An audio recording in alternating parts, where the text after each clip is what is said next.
शरीर में गांठ पड़ गई हो, गठान हो गई हो, शरीर के किसी भी अंग में अगर गांठ पड़ी है और उसका जांच करवाने का डॉक्टर ने बोला है और जांच करवाने के लिए आप जा रहे हैं, बेले का फल, बेलपत्री का जो फल होता है वो फल सूख गया हो, जिसको हमारे यहाँ नवरात्रि का यज्ञ होता है या शिव जी का यज्ञ होता है या अन्य यज्ञ होते हैं, तो बेल के फल की आहुति भी दी जाती है। बेले का फल जो सूख गया, सूखा हुआ फल जलाकर उसकी भस्म तैयार करना, उस भस्म को पीपल के पत्ते पर रखकर पिपलेश्वर महादेव का नाम लेकर, कौन से महादेव?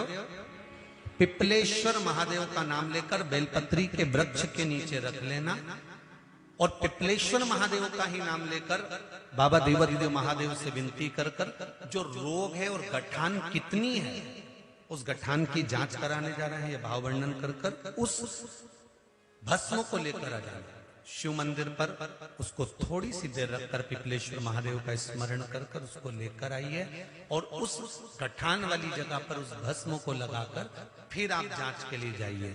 मेरा देव अधिदेव महादेव चाहेगा तो जिंदगी में कभी बड़ी बीमारी नहीं,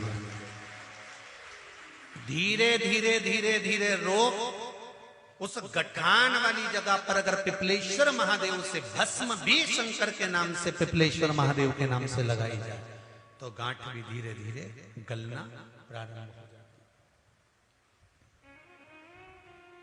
पिपलेश्वर कौन है? पिपलेश्वर महादेव। पिपलाद पिता के जाने के बाद, माता के जाने के बाद पीपल की कोटर के अंदर पल पोस कर बड़ा होता है और पीपल के फल खाकर बड़ा होता है।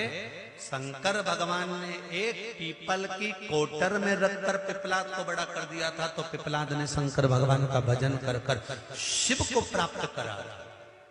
तो शंकर भगवान ने जब पिपलाद को दर्शन दिया था तो पिपलेश्वर महादेव शिव जी का नाम हुआ था। पिपलाद ने कहा था, भोलेनाथ मेरे दुख की घड़ी में आप खड़े हुए हो और मुझे सुख का भान कराया है।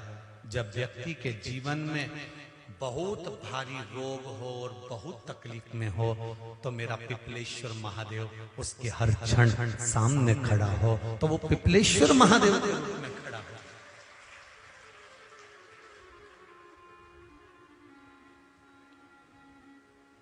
काशी में शंकर भगवान पर भस्म चढ़ती है, उज्जैनी में भगवान शंकर पर भस्म चढ़ती है। ये भस्म जो प्रसाद के रूप में आपको प्राप्त होती है, ये भभूत भस्म जो शिव के प्रसाद के रूप में प्राप्त होती है, ये भस्म जो शंकर पर चढ़ी हुई है। किस पर? शंकर पर। ये भस्म कोई साधारण नहीं है।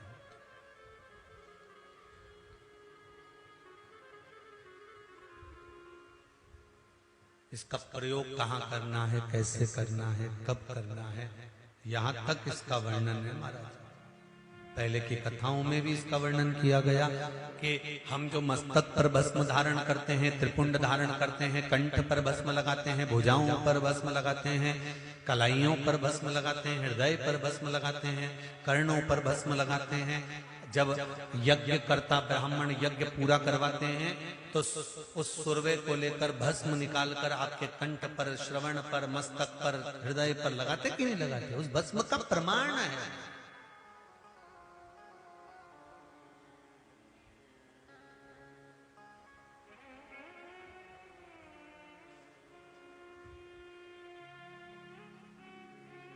सुख का अनुभव करा।